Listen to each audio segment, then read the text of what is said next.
family has, and it's like, you sit there, you can see the house from up there. I'm used to driving, so I'm not a small town. I'm used to it, you know, they took it back soon.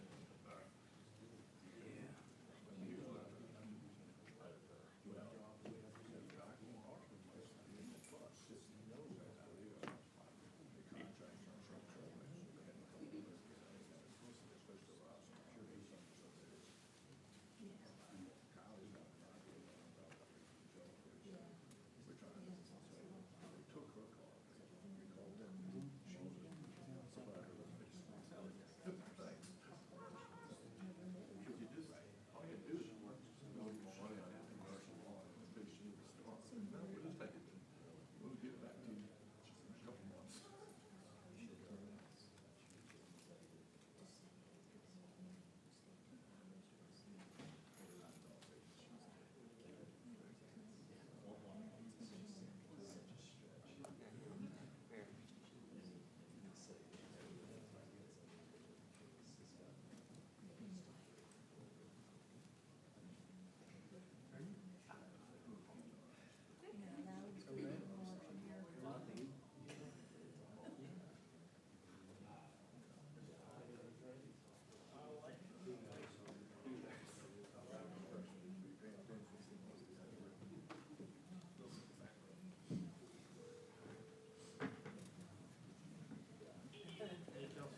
Until you're ready.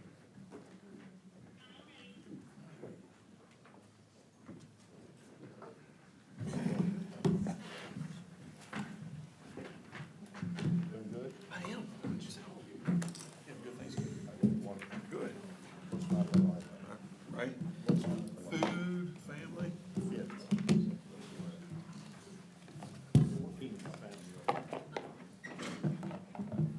Big family.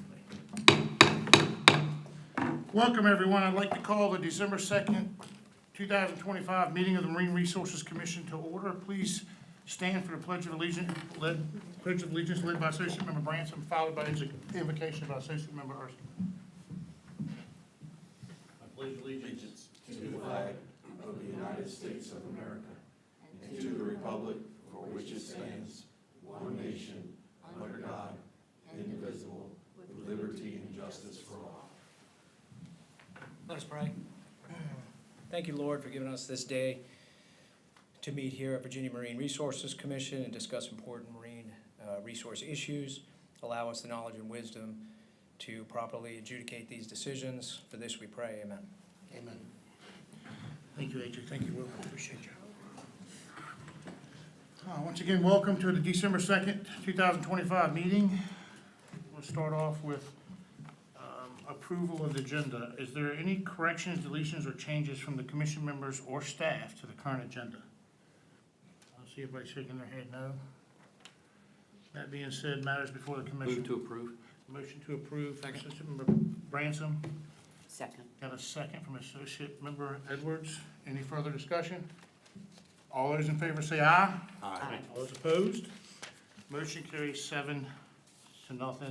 Let the record reflect that Associate Member Headley is not present, please. All right, minutes. Are there any corrections, deletions, or changes from the commission members or staff for the October 28th, 2025 commission meeting minutes? Any corrections, deletions? Everybody shaking their head no? Motion to approve as submitted. Second. Got a motion to approve as submitted from Associate Member Erskine, seconded by Associate Member Branson. Any further discussion? All those in favor say aye. Aye. I have a 6-0 and 1 abstention with Associate Member Edwards abstaining. All right, thank you. All right, let's swear in VMRC staff and VIM staff that will be speaking and present testimony today. You swear to tell the whole truth, nothing but the truth, so help you God? Thank you. All right, Chief Owen, floor is yours.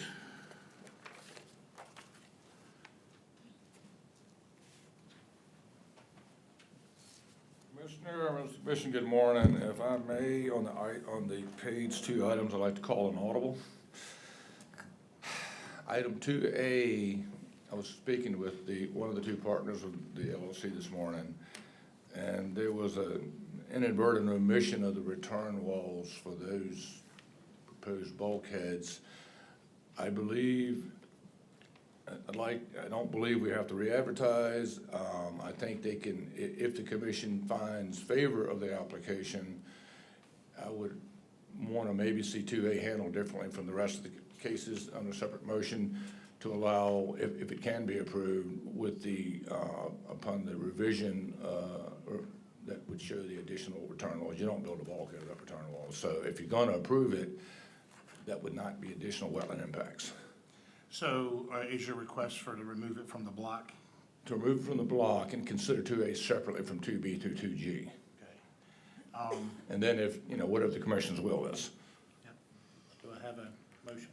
I'd make a motion to separate 2A from the rest of page 2 items. I have a motion from Associate Member Erskine, a second from Associate Member Bransom. Any further discussion? All those in favor say aye. Aye. All those opposed? Motion carries 7-0. All right, 2A is removed to be heard by itself. I will go with 2A first, and it was the subject of a former approval by the Essex County Wetlands Board about 5 years ago, and the approval expired, and we, Essex County, has since rescinded the wetlands ordinance. So today, you're sitting as the default authority for the Wetlands Board for Essex County. Item 2A, Braun Properties was requesting authorization to construct 200 linear feet of timber bulkheading, a maximum 1-foot channel to main high water on one lot and landward of the existing tidal vegetated wetlands on the second lot, located at 570 and 274 Marshfield Road along Piscataway Creek in Essex County. It does require a BMC wetlands permit. As I said, this was before the Essex County Wetlands Board approximately 5 years ago and was approved at that time. And then, of course, we would recommend that if you are in support of this project, that it not be approved, the permit not be released until we have the revised drawings showing the return walls for the proposed walls. Okay. Is there anyone in the audience, any questions for Chief Owen? Is there anyone in the audience that wishes to speak on item 2A, Brown Properties LLC, permit number 2025-2343? For or against? All right. That being said, matters before the commission.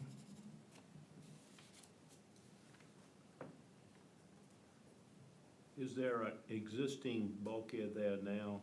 No, sir, the property is undefended. The bulkhead it's a steep bank, overhanging tree canopy. Because of that, it wasn't considered to be a good living shoreline candidate because of the overhanging tree canopy. They're gonna basically slide the wall in right at the toe of the bank, it's in a sharp curve in Piscataway Creek where there's a lot of jet ski traffic and boat traffic, and the bank is starting to give way, and they own over, I think over, it's a 210-acre farm, and these are the two original hot spots on their creek shoreline. Mr. Erskine? Mr. Owen, so you were saying there was probably public notice, but there are some drawings that need to be revised. Yes, sir. So you're asking that we approve this pending the drawings that would be submitted to staff? Yeah, we have the drawings that are simply missing the timber return walls for the two walls, because it's two original hot spots on two different lots on this overall farm that they own. And so the plan view drawing, the cross sections correctly show the wall tucked up tight against the bank. But there's an inadvertent omission. They failed to show the return walls. The return walls are gonna be, approximately a foot in the tidal environment, and the rest will be returning into the upland bank. And they're not trying to, to cut the trees down it's a fairly mature stand of trees along that shoreline, along the farm. So that overhanging canopy is what kind of prevents any marsh. There's some marsh there just outside the overhang of the trees, and they're behind that. Okay, thank you. Any more questions? Commission operates on motions.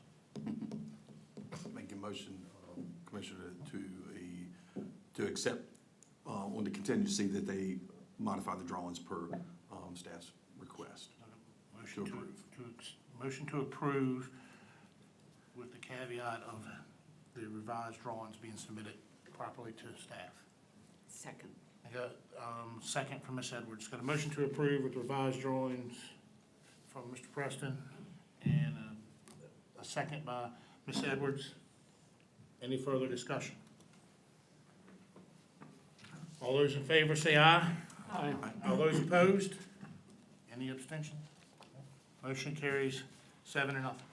All right, back to the block. Yes, sir. Back to the block. Item 2B, and Bank is requesting authorization to install 70 linear feet of riprap revetment at 131 Coopers Point Lane along the Rappahannock River in Essex County. This project, again, requires a BMC wetlands permit because you're serving as the default wetlands board for Essex County. Item 2C, Upper Brandon Tidal Mitigation Bank is requesting authorization to mechanically dredge 1,098 square feet of non-vegetated wetlands and 23 cubic yards of state-owned submerged land on an as-needed basis to create a connecting channel from the James River to the proposed tidal wetlands mitigation bank site at 1802 Upper Brandon Road in Prince George County. The dredge spools will be utilized in the existing upland as part of the site construction. Staff recommends approval with a royalty of $18.40 for the dredging of 23 cubic yards of state-owned submerged land at a rate of 80 cents per cubic yard. This project requires both a BMC wetlands and a subaqueous permit since they have never adopted the wetlands ordinance, serving as the wetlands board as well. Item 2D, Huntington Ingalls Newport News Shipbuilding is requesting authorization for a 25-foot by 425-foot long platform extension to Pier 3 at the Newport News Shipbuilding Facility at 4101 Washington Avenue on the James River, Newport News. This requires a BMC subaqueous permit.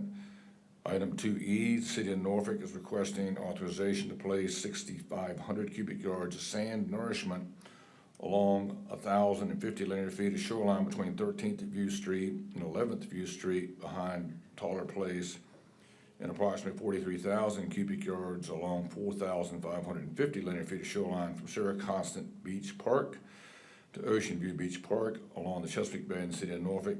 The sand will be sourced from an upland location and truck hauled to the nourishment area, and this requires a subaqueous permit. The beach nourishment is statutorily authorized on the beach and Coast Department sand dune ordinance. Item 2F, the City of Virginia Beach is requesting authorization to annually maintenance dredge by mechanical or hydraulic means 27,000 cubic yards of state-owned submerged land within the existing Crab Creek Municipal Channel to a maximum depth of -9 feet at mean low water, adjacent to their Lynn Haven Beach and boat ramp facility in Virginia Beach. The material will be offloaded at the existing facility or transferred by barge to the Maple Street Dredge Material Management Area and utilized for city beach nourishment or marsh enhancement projects. If it is done hydraulically, that material will be pumped directly to the Ocean Park Beach as beach nourishment. We recommend approval with the standard dredge permit conditions, a dredge work time of year restriction from March 1 to September 30th to protect juvenile summer flounder, and commission notification, including the coordinates should the relocation of the temporary floating channel markers be required. That's a sandbox over there, so that they have to occasionally move those markers around to properly mark the channel. This requires a BMRC subaqueous permit. And lastly, this is a repeat from a few years ago. Their permit expired and they're not done. The Virginia Electric and Power Company is requesting authorization to install stormwater management pond outfall pipes and structures in 4 locations that impact both tidal freshwater wetlands and state-owned submerged land, the James River, is part of the Chesterfield Power Station Coal Combustion Residuals Closure by Removal Project. That's in Chesterfield County. You are acting as the default wetlands board for Chesterfield. No changes are proposed from the original project, which was previously permitted under 2020-2348. That permit expired prior to project completion. And again, this requires both a VMRC Wetlands Board permit and a subaqueous permit. I'm available for any questions, sir. Is there any questions for Chief Owen from the commission? Thank you. Is there anyone in the audience that wishes to speak at this time on items 2B through 2G? Is there anyone in the audience that wishes to speak on any of these items? All right. That being said, matters before the commission. Move to approve page 2 items B through G. Got a motion to approve page 2 items B through G from Associate Member Bransom, Second. and a second from Associate Member Erskine. Any further discussion? Properly made motion to approve items 2B through 2G on page 2 items from Associate Member Bransom, properly second by Associate Member Erskine. All those in favor say aye. Aye. All those opposed? Any abstentions? All right. Motion carries 7-0. There are no consent agenda items. Item 3, we're good. Kelsey, is there any need for a closed meeting for a consultation or briefing by council? No, sir. All right, thank you very much. Chief Owen, you're up again.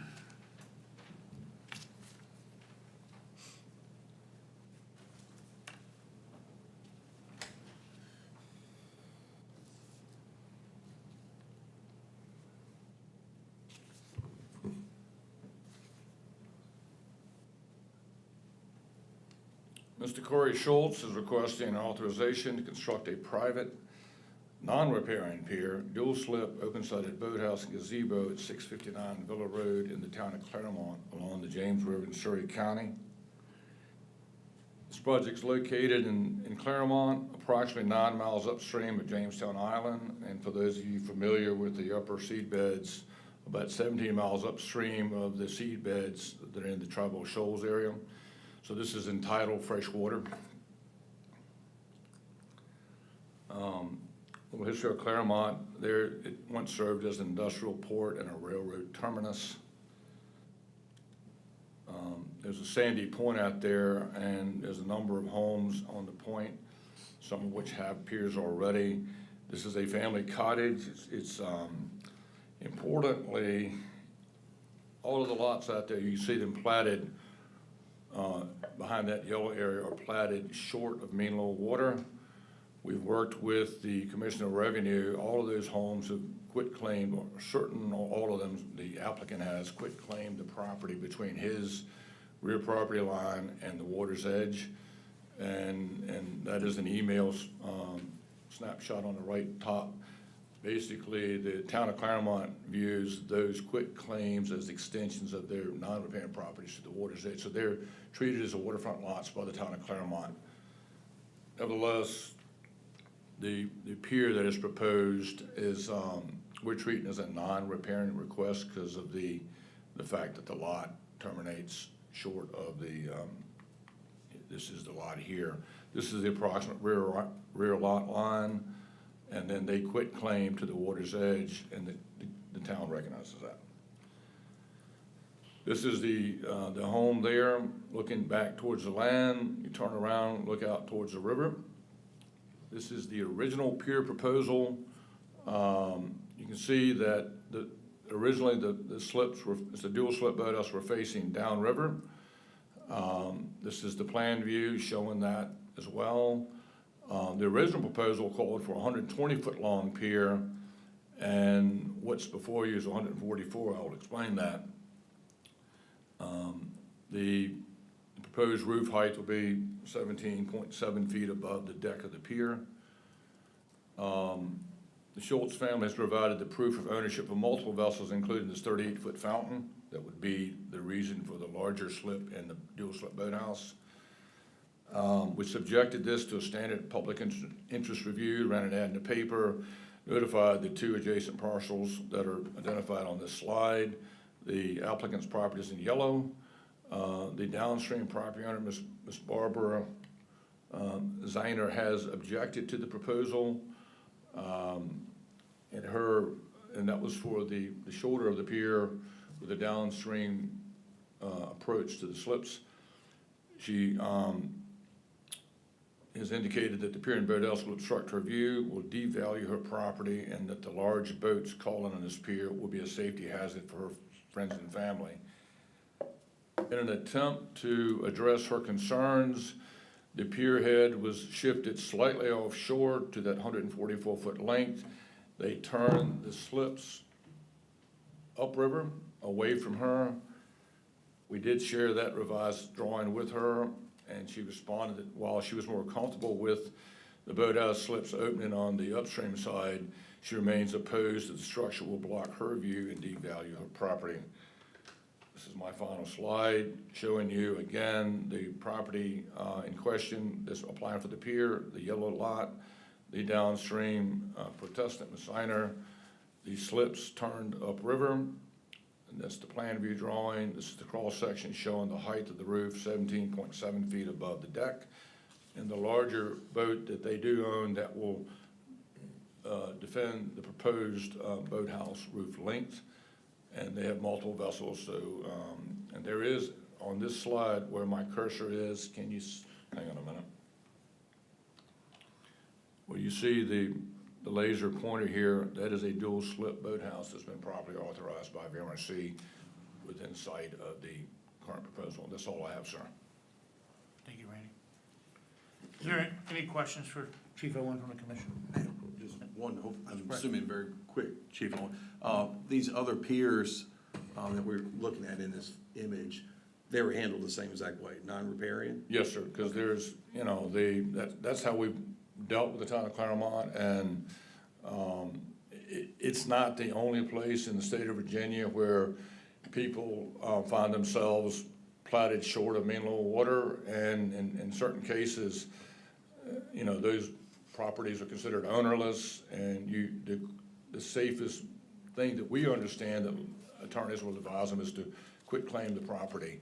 It doesn't give you necessarily a strong, you know, the ultimate legal claim to the property, but it seems to be the proper, Kelsey's on the phone, you know, the proper legal avenue that we have relied on historically at the agency. Randy, on page 4, can you scroll back? Sorry. I'm not sure what page you're looking for, sir. It's the Halder survey Is it this slide, sir? in our package. I'm sorry? It was in our package, it's the Halder survey, it's I apologize, I walked up without my package, I apologize. I'll try to answer your question. Well, the question I had was on the protesters' Zener property, there's, on this plat, it shows a dash line per subplat that's different from the land plat. And I just wanted to get clarification on that. Are we speaking about the applicant's property? No. Or Ms. Ziner's property? Protesters' property. I know she's here, If you and show what me- you're looking at on the slide are the counties, the towns, and the county's representation of the proper legal rear property lines for all those properties. This is her property right here, right here. And that's the applicant's property. You can see the lot line comes straight across. That's not it. Are you talking about this dash line here? I'm not sure, I apologize, sir, I don't know what I'm being asked. It says additional information revision received by VMRC September 4th of 25 at the bottom of the page, and it's a survey that was done by Halder Survey, This one. dated That's what he's referring to. July of 25. Well, I'm gonna reach for Kelsey's help here. Yeah. You know, we're not in a position to rule on anything as it relates to property ownership. That is not right. Your authority is whether or not they have the right to make use of state-owned submerged land. So that's why I included this slide, which is, I'm gonna get back to it, I'm sorry. It's the town of Claremont recognizing, and I'll read what it says for the applicant before you. It says, a deed was recorded in deed book 231, page 291 on February 6, 2009, that quitclaimed any interest held between the tax parcel, and this is the parcel of the applicant, and the low water mark to Robert and Judy Schultz, that would be considered part of the beach area. So I don't know the history of the Protestants standing with the town of Claremont as to her ownership, but I do know that we looked carefully and attempted to exhaust our analysis of the applicant's property with the town. I'm not prepared to speak to any clarity on Mrs. Zina's holdings, if that helps. Counsel, you have anything to add to that? No, I think that's pretty much everything, unless you have questions.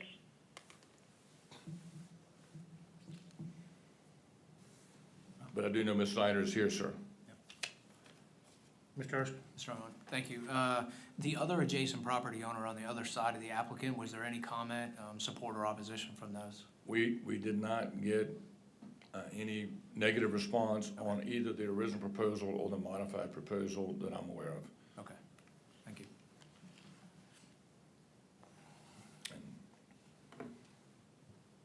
Any more questions? I do see the plat of the lot that you're saying here, it's identified as subplat 5-94, just written above it. Yeah. Yeah, I see it, I see what you're talking, and that's the property line itself, which is upland from The river. the subaqueous bottom thing.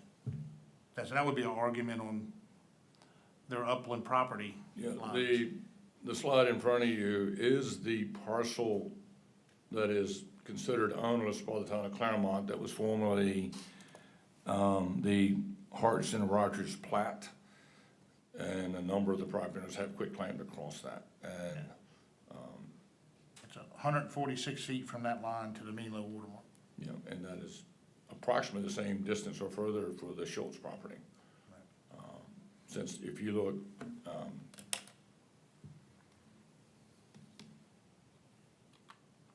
here, you can see, you know, the distance from here as the point extends further offshore. Right. And then that's the Protestants parcel there. Is that where you've got the dot, is that the protest? Yes, sir, I'll put it right on her house, that's her home right there. That's her house. Is Yes, that sir. her dock that goes out there? I'm not even sure that's her dock, sir. That might be her neighbor's dock. I'm not certain. We will find out in a second, I have a strong suspicion. Yeah, Justin did the site visit on Yeah, this can we, parcel. just leave that picture up if you can, Mhm. Randy, so we can. Sure. For the time being. Any more questions for Chief Owen before I go? Is the applicant or a representative of the applicant present and wish to speak at this time? Please come. You wish to speak, or you don't have to? Yeah, I'll speak. Come on. Raise your right hand. You swear to tell the whole truth, nothing but the truth, so help you God? Yes, sir. Please state your name for the record. Corey Schultz. Proceed. You know, I know Ms. Ziner is here and has some concerns. We've been neighbors for many generations. No issues. Prior to Hurricane Isabel, we actually shared a pier with her family on our property line. And in order to address some of her concerns, we proposed that we move the property line to the looking at that picture there, to the property upriver, to the left, to that property line to try to appease some of her concerns. You know, I know her sons and I know and her daughter, and I know they have kids, and, you know, I would never do anything. I know she's got a safety concern. I get it.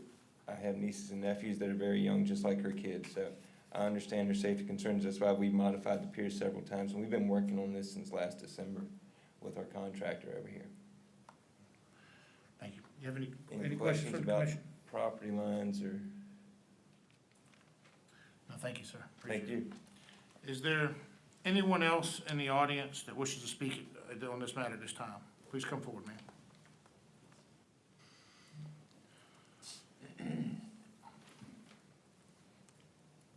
Raise your right hand, ma'am. You swear to tell the whole truth, nothing but the truth, so help you God? I do. Please state your name for the record and microphone. Barbara Ziner. Proceed. As he said, we've been neighbors for a long time. My father-in-law and his grandfather actually got these properties in the 50s. So we've had homes down there since the 50s. We're now into the 5th generation of having people down there. And it's always been a summer retreat for us, where our children and grandchildren can go down there and swim. My house, if you saw the picture, my house is down on the ground. When Isabel came through, I wasn't destroyed, but he was, so they had to go up. I'm still down on the ground. So my view is limited from where my property is. That boat pier that you mentioned, that is not mine. There's another house on the other side of mine, and that is theirs. And it has small boats in it. My big concern was about not so much the pier. The pier doesn't bother me. It's what he's putting at the end of the pier with the huge lifts for the boats, the boathouse, the gazebo. All of that is going to block our view down there. And plus I'm concerned about the additional traffic of the boats coming in. My children, grandchildren come down there a lot. They even have their birthday parties down there where there's a lot of children swimming. And as far as I'm concerned, that's what that property is for family enjoyment. And so I'm just saying that my family has the right to quiet enjoyment of our property. Thank you, ma'am. Is there any questions for the speaker from the commission? Yeah, the existing pier that's to the south of that, I guess, or the east of that, Downstream, yeah. Oh. She said it was her neighbor's. She already, I understand. one up to my I'm sorry, I didn't hear you. The existing pier that's shown that's to the east of you, Yes, that's my next door neighbor. is that just a And pier? then they have a neighbor on the other side of them, and they share that in between them. Is that just a pier, or is it? It's a pier, and it's got 3 boat lifts, but they're low. And even that blocks my view, so, but I had no say-so in that because it doesn't adjoin my property. It does not, that one doesn't adjoin your property, No. but the There's owner my of- house, then another house. The pier is here, then another house. It's between 2 houses. They're on the other side of me. So does that pier belong to your neighbor immediately east of you? Yes, it belongs to my neighbor and 2 other people. Did you protest it when they built it? It wasn't on my adjoining property, and I had no idea it was being built. I only got this because I had the adjoining property to Mr. Schultz. But it's low, and they're small boats. He's talking about something very high with huge boats, and a boathouse and a gazebo. So this thing just has 3 boats, and it does block my view from the right. Thank you, ma'am. Any more questions? Thank you. Thank you. Does the applicant want a 30-second rebuttal before I carry this before the commission? Please state your name for the record. Corey Schultz. The view to the left of her property is minimal because you see the other home and the point and the other 2 boat piers plus the boathouse over to the left. So the view looking upriver for her house is minimal anyways, and that's one reason we moved it to that property line with me and the adjacent property owner to the left. The 2 piers to the west of you, are they the ones I'm To looking the at? west, okay. Are they Upstream. just piers, are they boathouses, are they So gazebos? the first one to the left there, right on to the left of the point, to the west of the point, that is a boat lift and pier. There is no roof on it yet, but the piles are tall enough for a roof on that pier. The next pier to the west is actually, y'all said it was 2 slips, it's actually 4 slips, 4 boats underneath that with an attic and a roof over that. Thank you, sir. Sir, Yeah, Mr. Erskine. Mr. Schultz, have you had any communication with your other adjacent property owner Yes. to the west of you? Yes, sir, and she's actually a permanent resident where, as Ms. Ziner stated, herself and my brother and I, who own this house together now and have the boats, she's actually the one that'd be looking at it all the time. She lives there all the time, and she had no problem. Okay, thank you. Any more questions? Thank you, sir. Thank you. All right, matter is before the commission. I'll make a motion, we approve it as submitted. And a motion from Associate Member White Second. to approve as submitted, and a second from Associate Member Erskine. No, Ransom. Ransom, I'm sorry, my bad. Ransom, is there any further discussion? I just had a comment, sir. Yes, sir. I just want to thank the applicant and the protestant for coming down and providing testimony. Clearly, you all, the neighbors, have gotten along, which is great. I hope that continues. But for us here specifically, you know, we're discussing and making judgments on subaqueous bottom, as the chief said, and the aesthetic issue hopefully can be worked out by you all, but thank you. After the vote, I'll make a comment.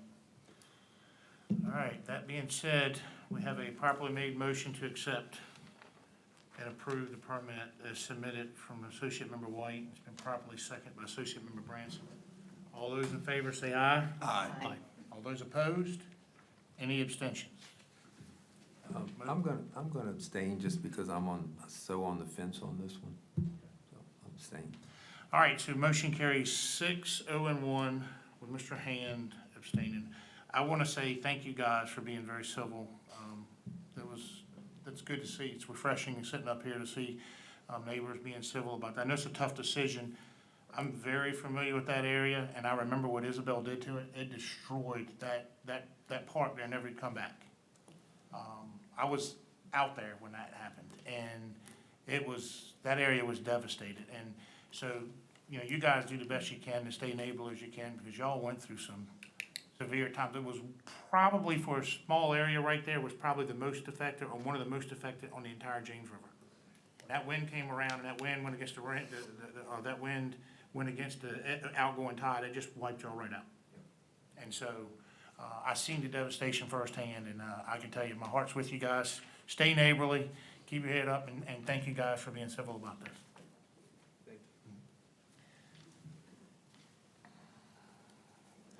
All right, that being said, we're on public comment. Is there anyone in the audience that wishes to speak on an item that is not on the agenda?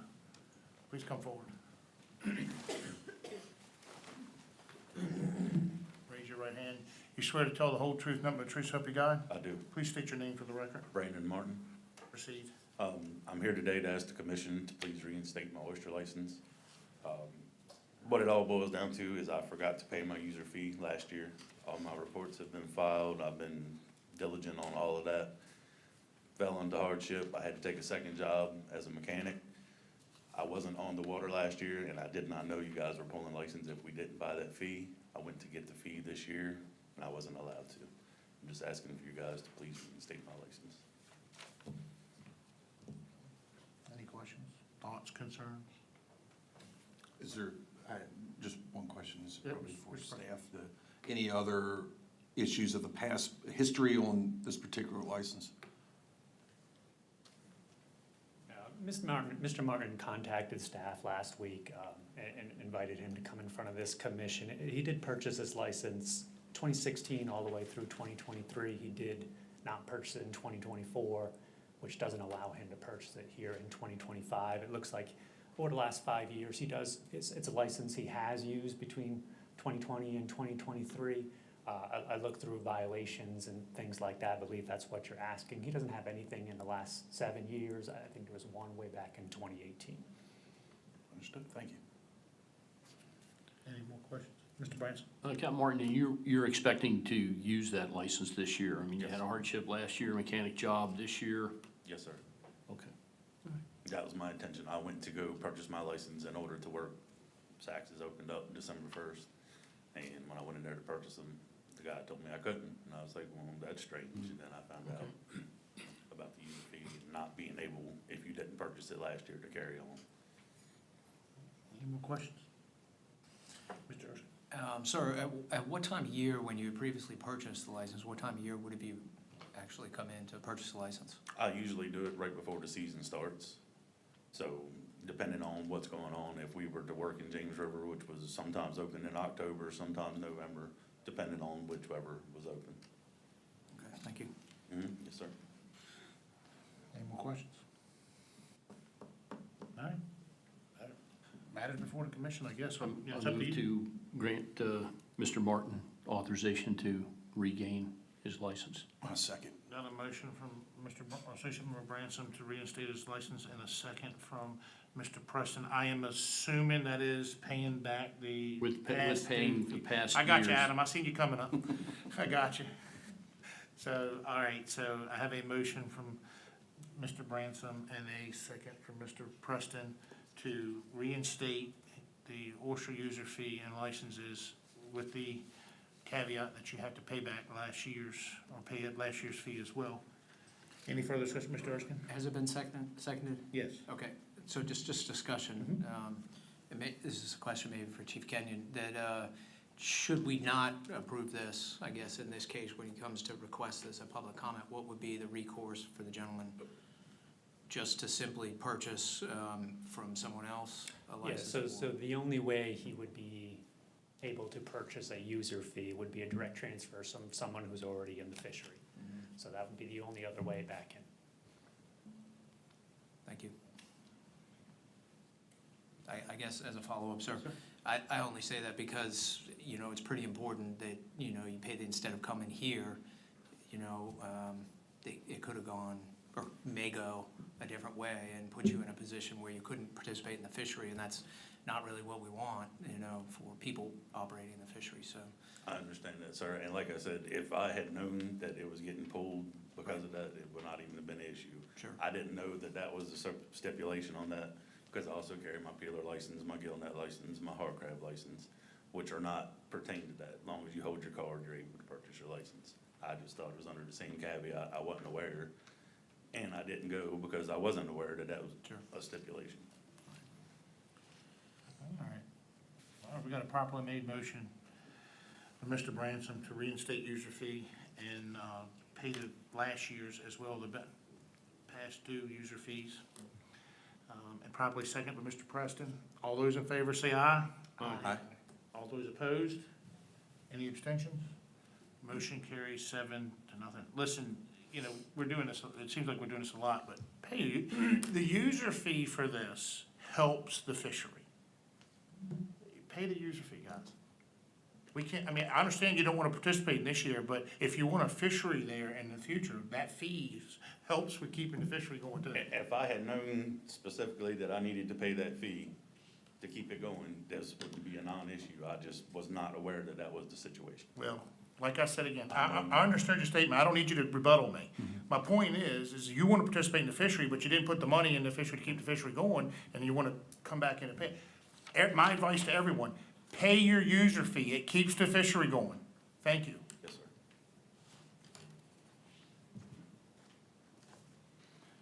All right, that being said, is there anyone else in the public that wishes to speak at this time on an item that is not on the agenda? All right, moving right along. Chief Kenyon, I think you're up.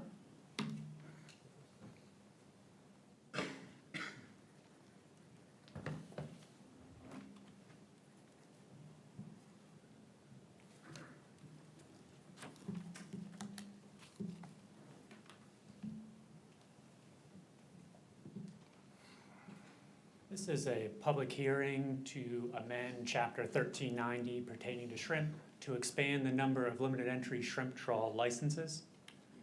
Just as a brief background, in 2017, this was an experimental fishing permit that started. We began regulating the species back in 2021. It's been a fairly successful fishery through the years. Most recently, this commission has seen it in front of them in July of 2025.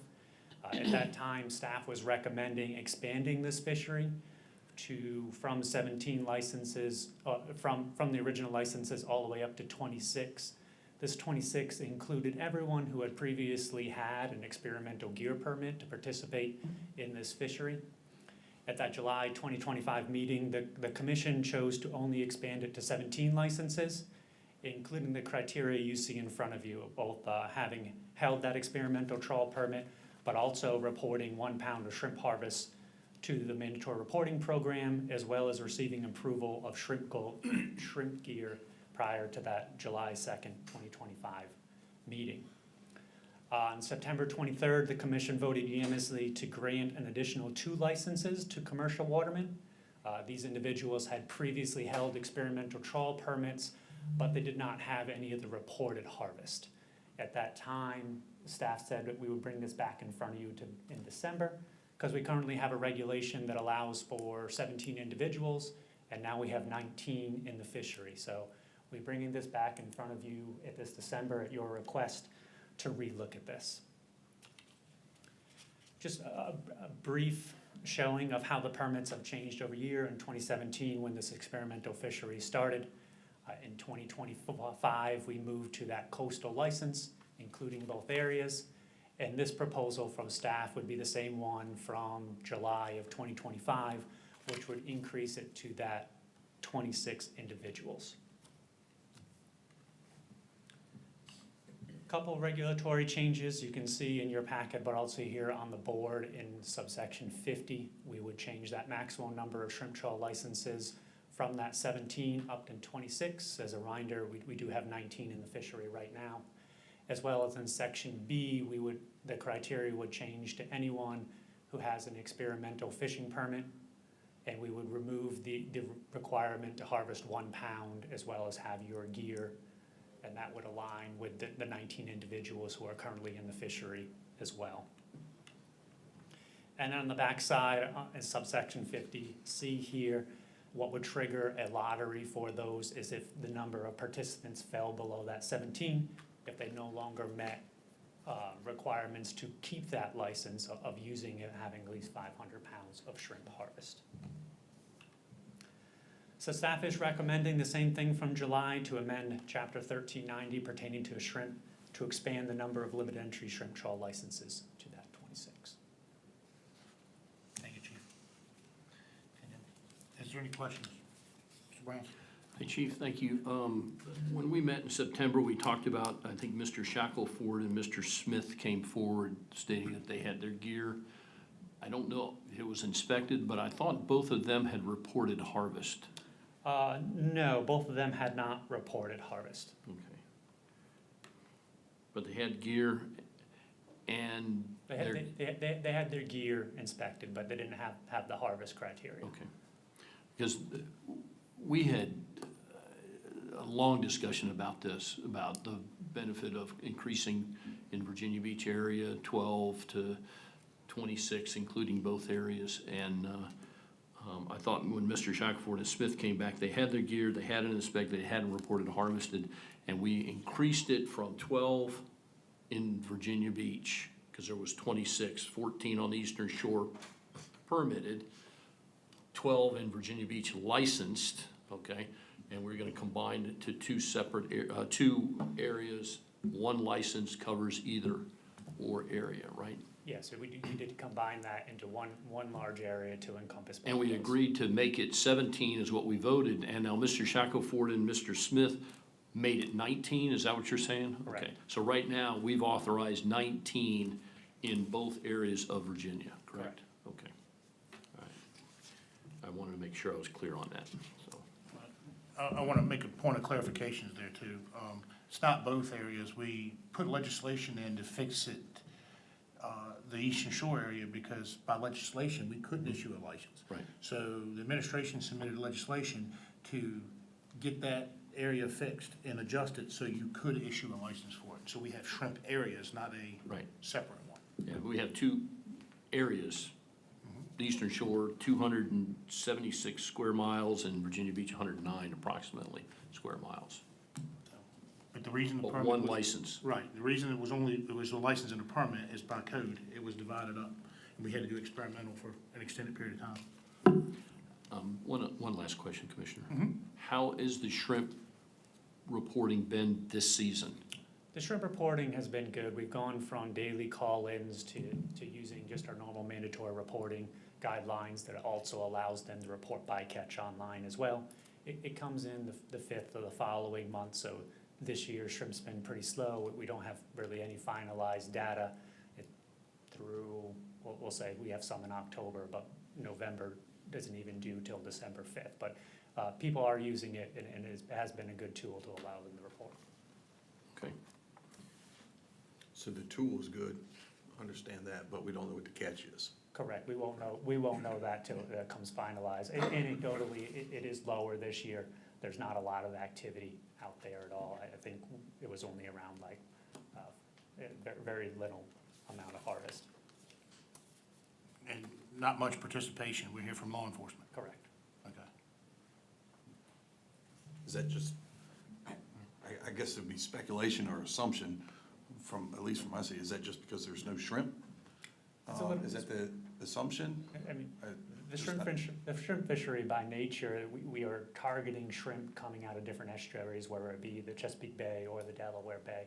So harvest goes up and down in a year anyway, depending on that availability as well as the market. So when that water temperature lines up and those shrimp come out, they can target them pretty good.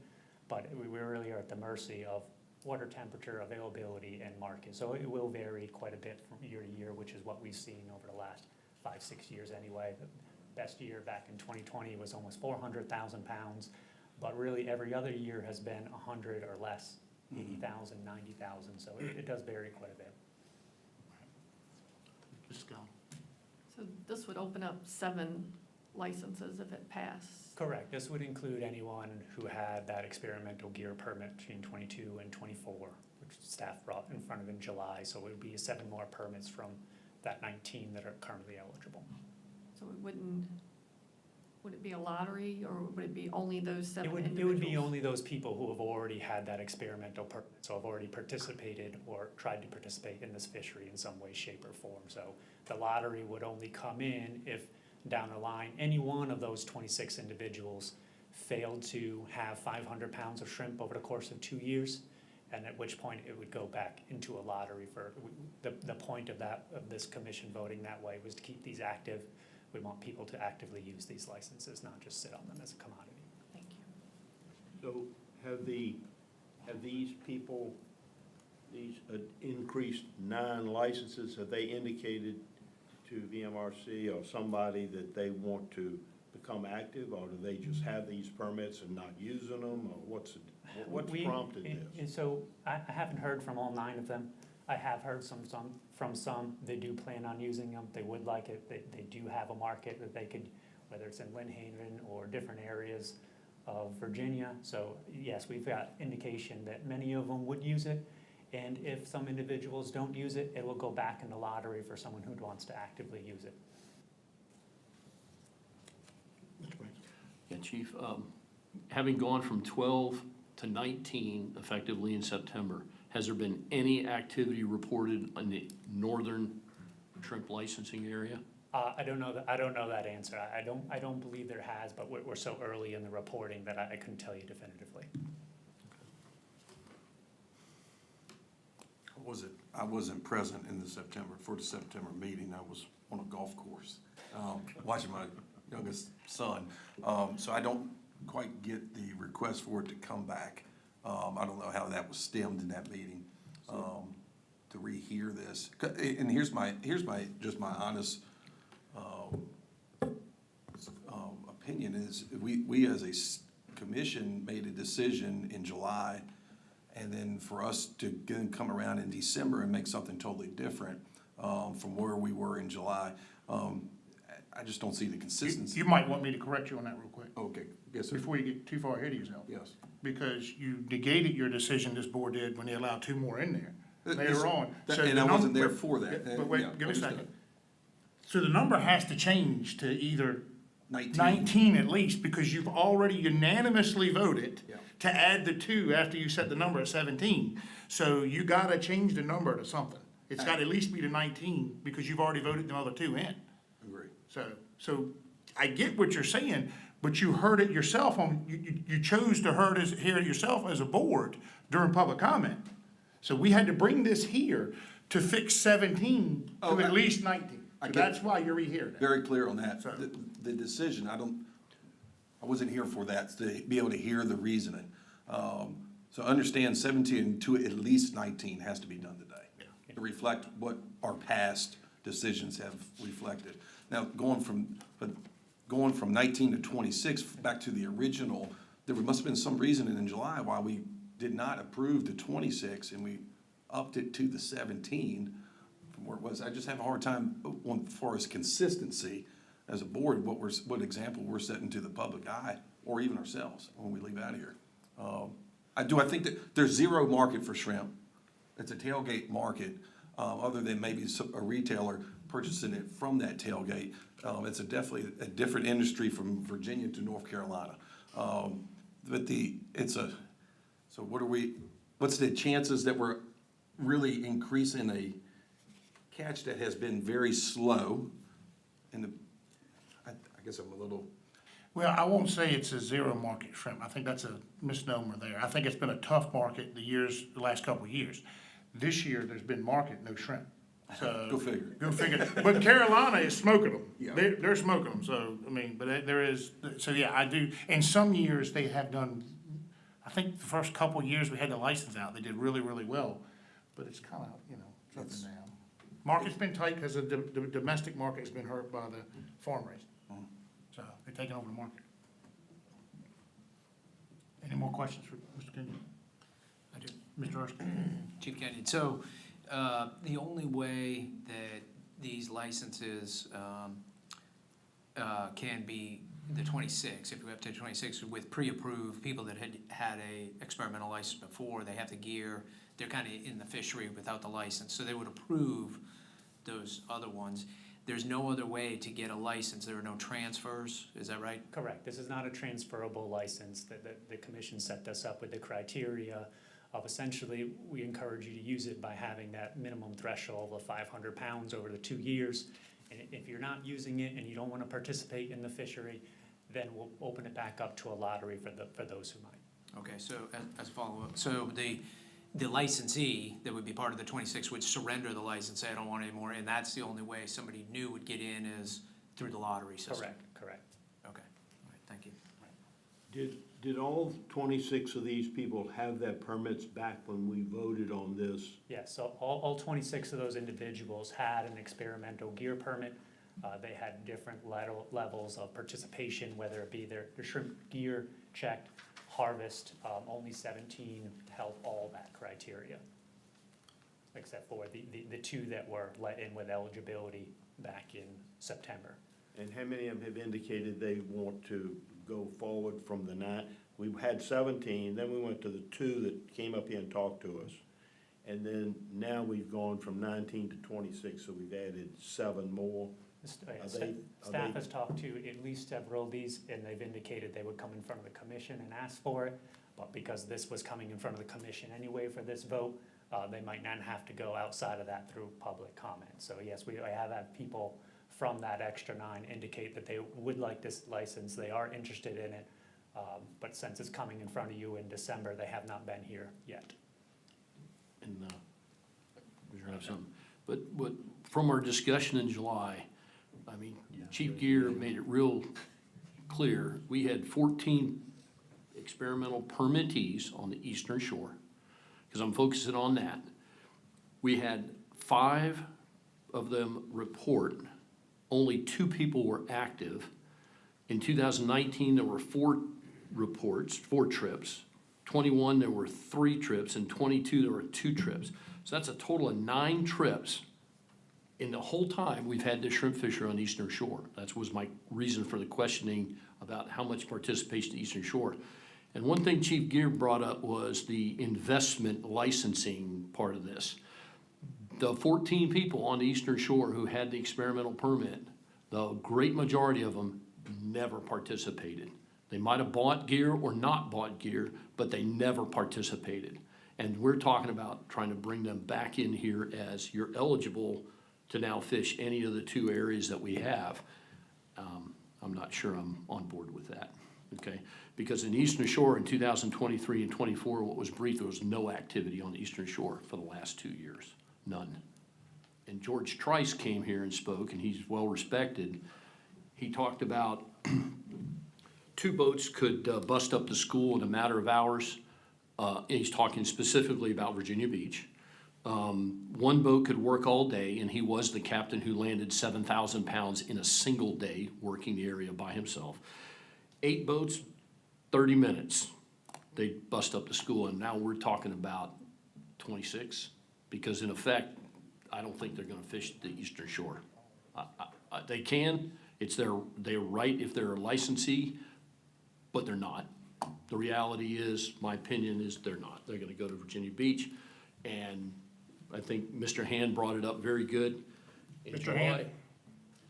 That said, we hold at 17, we went to 19, okay, I go with that.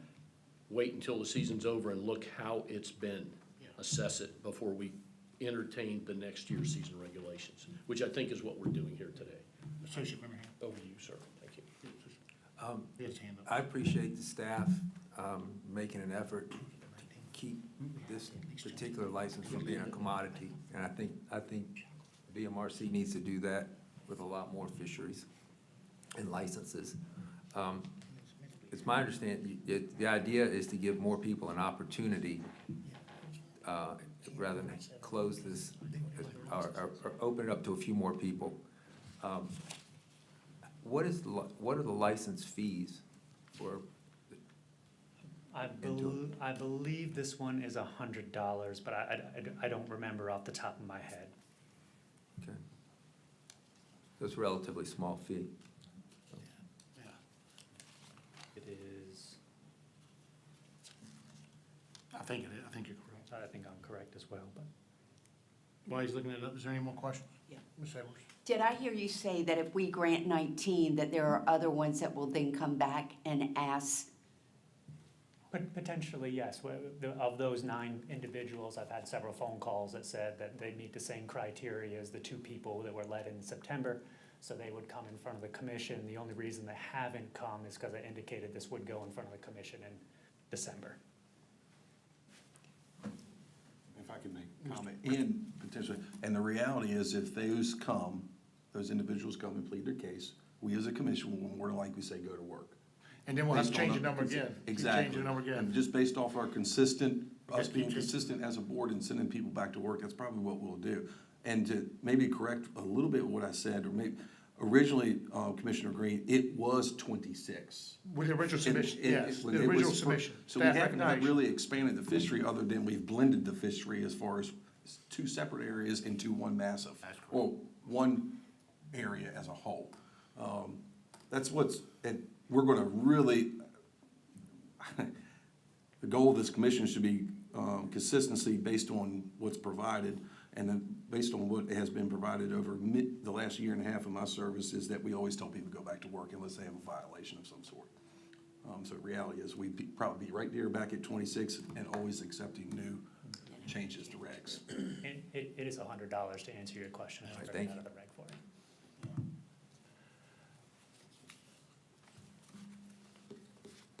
And that was the original proposal, was just the 2, and nobody else qualified at the time. Right. And so, Well, other than and- them 26, but. And part of my comments back in July were to see, because I voted not to extend it out to the 26, to keep it at the 17, was basically to see if people were serious about it, holding those licenses, because that's one thing I can't stand, is people hold licenses and never use them, and they take the opportunity away from somebody that would, so. We do have those steps in place to kind of prevent that from happening, although, this is, Commissioner Green, you might get mad at me for saying this, when we start someone saying that you shall report at least a 500-pound catch, a lot of people will have a tendency to lie to me. Yeah, you're right there, and I will never get mad at you. Might be poignant, but I'm never gonna get mad at you. Might be poignant. No, and you're right. And the only thing I would say is just remember what your course of action is, because if you keep changing the number, Yeah. then you're gonna answer your own question you had earlier about your inconsistency of having to reopen the reg. Because if you go to 19 and then you give 2 more next month to somebody that comes, you're gonna have to turn around and change it to 21 again. We're gonna bring the reg right back. And by the way, it ain't free. It costs the Commonwealth money to keep bringing this stuff up.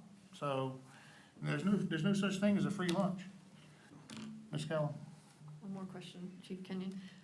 We had, I believe last month, we had a gentleman come before us and we denied, just as a matter of consistency, he was not qualified to begin with, is that right? I would have to, That is I don't correct. remember. That is Yeah. correct. He didn't have a permit or license of any kind. So this would not help him in any way? Right, yep. Okay, thank you.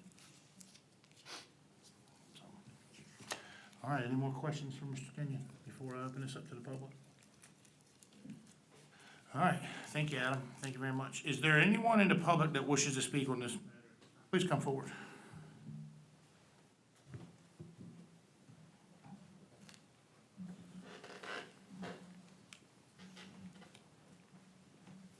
Raise your right hand.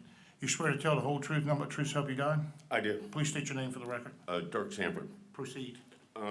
I was one of the people that was in the Eastern Shore experimental permit, and I did not meet the provisions to obtain a permit. I'd spent money, hopefully be able to go do it, and it's, I spent time, effort, money, and I'd just like to be an equal with my other fishermen and be able to have a permit, be able to go do that, have that privilege. So you were one of the Eastern Shore permits that were eliminated. Yes, sir. Any questions for Mr. Stanford? Here's your scenario, Mr. Preston. Exactly. Here again, I feel I'm no different than the last two that got it. If you came in a month from now during public comment, I feel confident in my assumption by saying that we would say go to work. Well, and also, we don't know, somebody mentioned that the Eastern Shore is never gonna be worked, and maybe these 7 other people will work that area and we can find out what's up there, but the reason nobody's up there, I would say, is because everybody's catching them down at Virginia Beach. And, I just think that that should be considered, but there's people that live anywhere in the state, and, I don't think everybody's gonna go to Virginia Beach to go do it. So, anyway, I believe that me and also the other people that didn't get the license, I think they should be eligible too. So, Thank you. that's all I gotta say. Mr. Branson? Sir, Captain, I didn't catch your last name again? Sanford? Sanford, okay, thank you. I'm sorry, I wrote it down. How much shrimping did you do under your experimental permit on Eastern Shore? I financially, I didn't have enough money to go do it, but now I do, and I've got the gear to go do it, and I'd like to have that opportunity.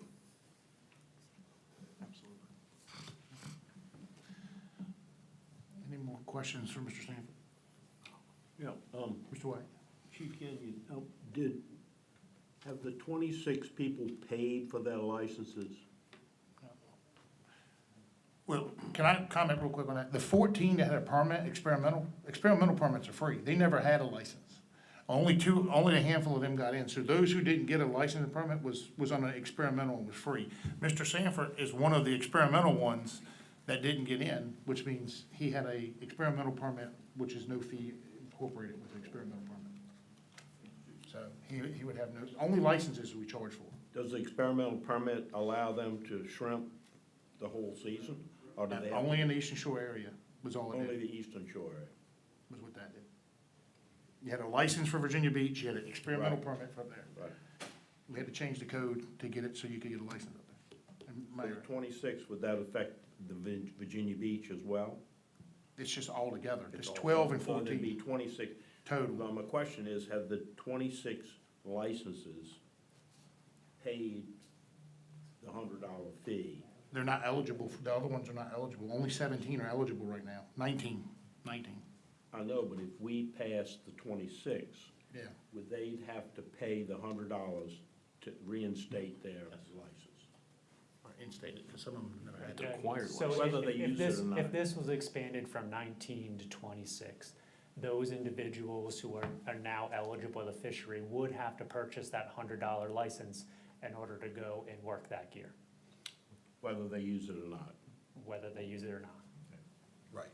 They would have to pay, and then in 2 years, they would have potentially, they're gonna have to cough up and show some evidence. Show some work effort, yeah, some effort, some catch. Does that answer that? Any more questions? Thank you. I'll give you an extra second. I'd also like to mention that I know 3 other people from the Eastern Shore that did not get the permit, but they did put the effort into getting a rig built. So, you know, maybe I thought they were gonna come, maybe the weather kept them, but, Captain Sanford, you mean the permit, not the license? they were people that are in the same situation that I'm in. Had a experimental permit, and I'm differentiating, permit applied only to the Eastern Shore, it was free. License applied to the southern area, and it was $100. But the people from, okay, I think y'all misunderstand. In the microphone. You're saying they never even got the permit, they got nothing, is that correct? They never had the Well, permit. originally, the Virginia Beach permits were how many last year? 12. License. 12. So License. those people on the Eastern Shore were in a different experimental fishery, correct? Permit, yep. Yes. So those people came in at a later date. I guess the Eastern Shore experimental did not come in at the same time as the Virginia Beach experimental permit, It all started pretty much the same time. but a little later, correct? Pretty much the same time. Yeah. I just answered your question, you keep looking Yeah, over there. Okay, I just. Up here. Yeah, I'm sorry. I apologize. Captain Sanford, this is the challenge the commission is faced with, in transitioning from 2 areas, one that was licensed and one's a permit experimental area. That's why we're using the terms of license and permits. Permits don't exist anymore, only licenses.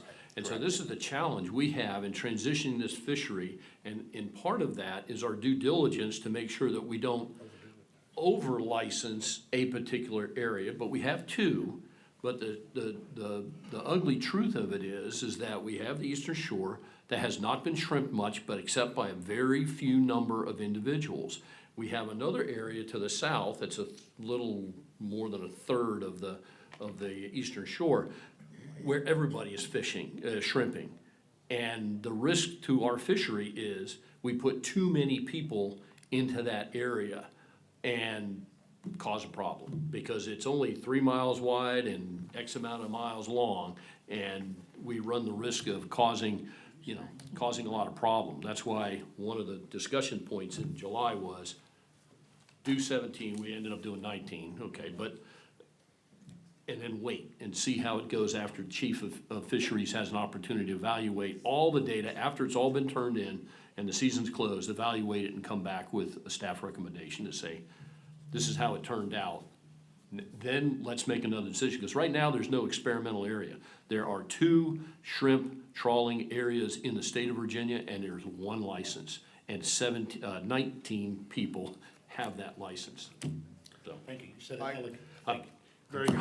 There's a license, you can work both I've areas. watched that video from July, I don't know, 4 or 5 times to try and get this straight. But we're trying to err with caution, because as a shrimper, if you were out there, you can bust up the shrimp pretty easy. There's probably 500 shrimp boats in North Carolina, and they don't have that problem down there. Although any fishery does that. If you get enough boats there, you're gonna overfish it, or you're gonna scatter the fish. I live in Virginia Beach. I've fished down in Virginia Beach my whole entire life. I've never really fished anywhere different than there. I go to the beach. I take my dogs to the beach. I live at the beach where everybody's shrimping. There is no bumper boats right now of shrimp boats out there. I've been off Carolina not too long ago, and there was a lot of boats there, and they continued to make a living there. And I don't think it's who has a license, it's the shrimp, You got people that are gonna go do other things if there's more profitable. It's not a heavily burdened fishery. There's not bumper boats, and there's a limited number of slips in Virginia Beach that allow commercial boats. I don't think 7 people are gonna hurt that fishery. I don't. As big as those, they're not big nets like the Carolina trawl nets are. They're small. They're only gonna take so much. But I do think there's room for me and the other 6 people in that fishery. Well, thank you, Captain. I appreciate you coming on such a poor weather day coming up for Virginia Beach. We're need a boat to get out of here. I will say, you spoke enough for other people. Let's move on. Thank you, though. Appreciate your time. Thank you. Is there anyone else in the audience that wishes to speak on this matter at this time? All right. So now we're in the conundrum of the matter is before the commission.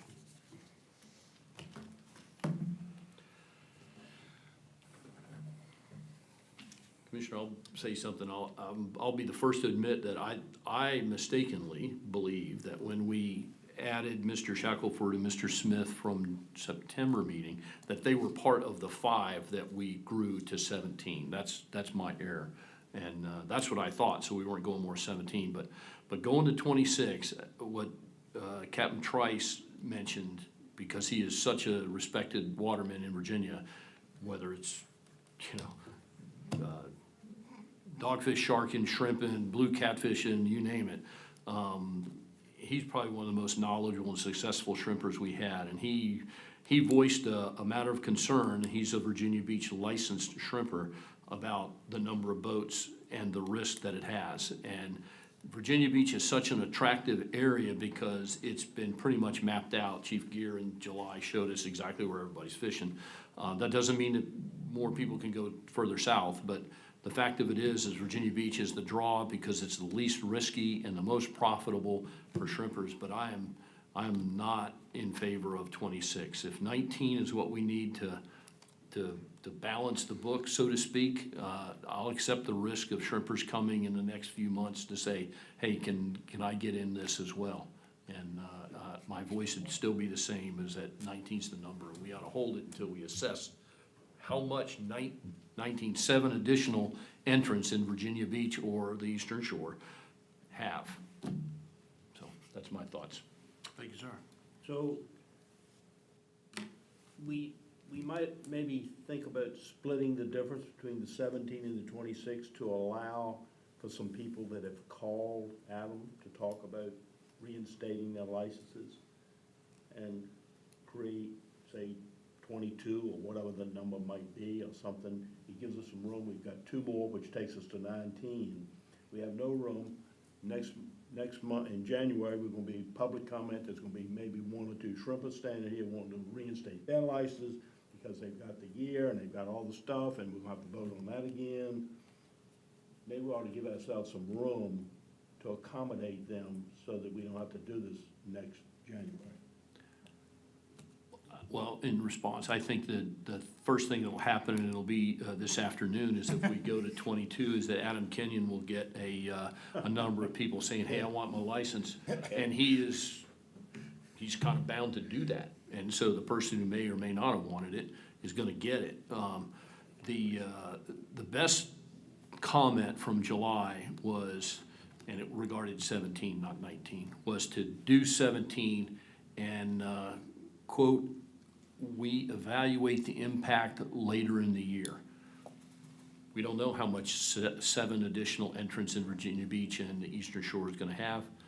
The best course of action, most conservative, is hold what you got and let Chief brief us at March or April or whenever it is when all that data is available, before the July 1st lottery opens up. Somebody might leave the fishery in Virginia Beach and Eastern Shore, and there's an open spot there, but it's a good fishery, I guess. Maybe it's slow now. I don't shrimp, so, but I'm cautious about going to the high number or even really splitting the difference. That's just my thoughts, sir. Thank you. Any more questions, comments, Mr. Erskine? Thank you, Chief Kenyon, and the comments.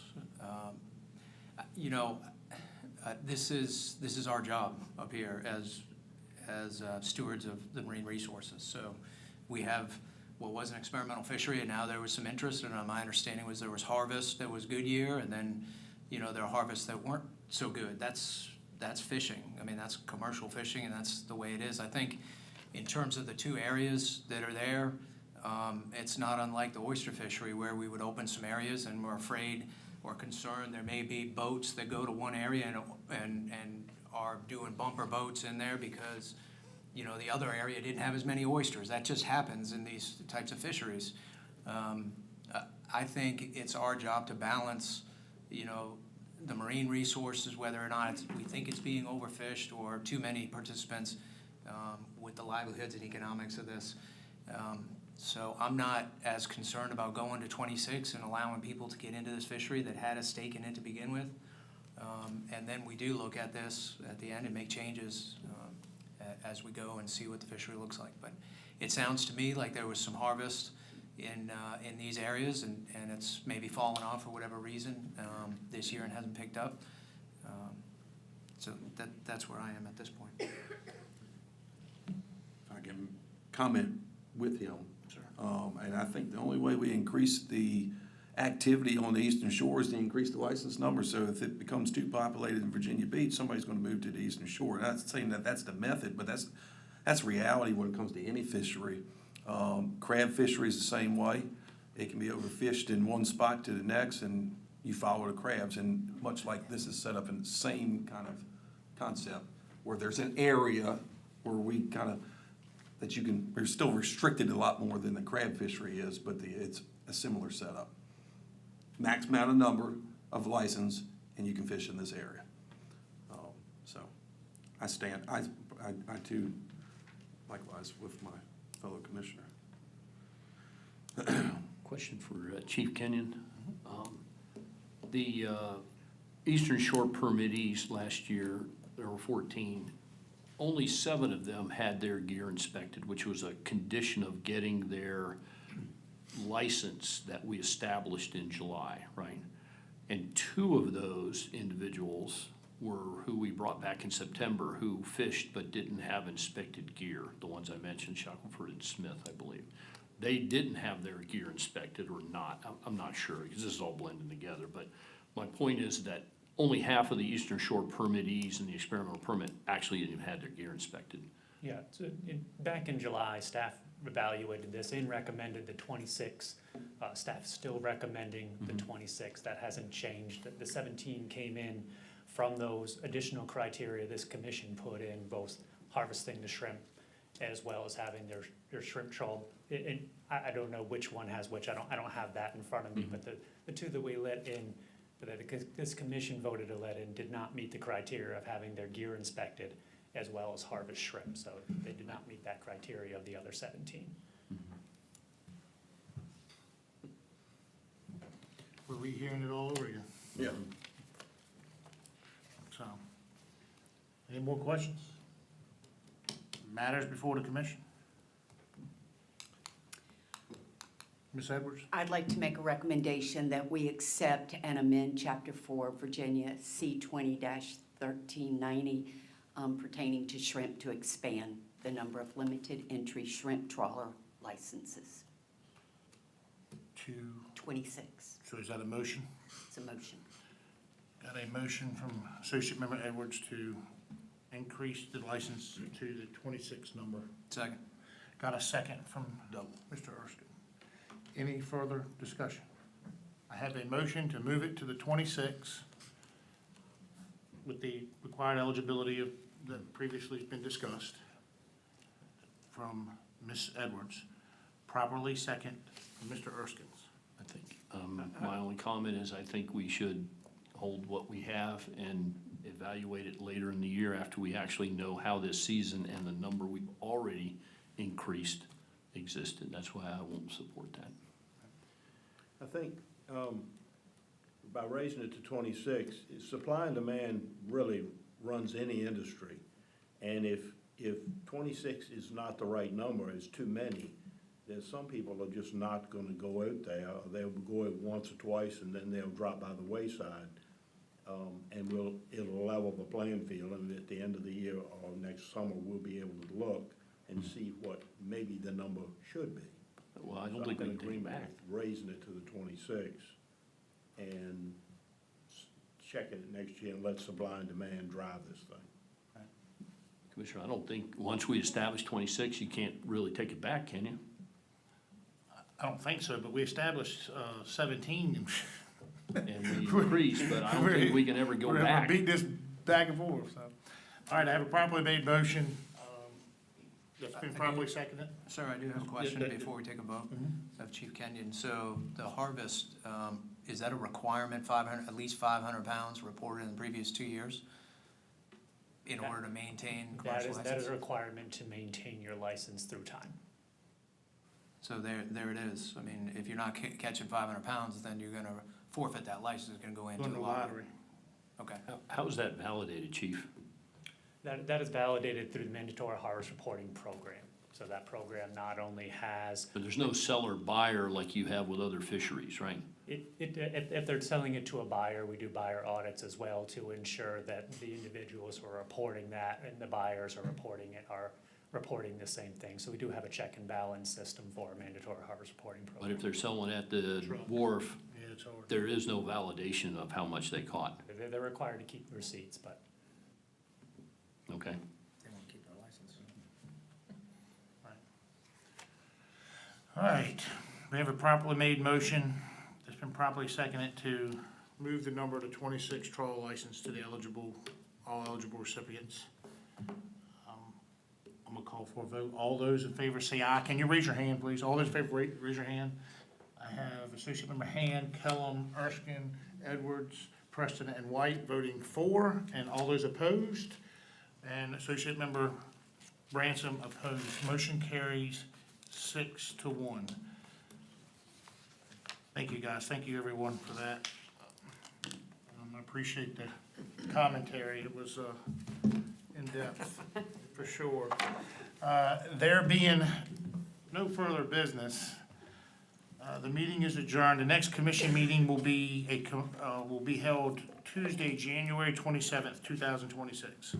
Wow, 2026 already. Yeah, thanks for. Kelsey, thank you so much. I appreciate you.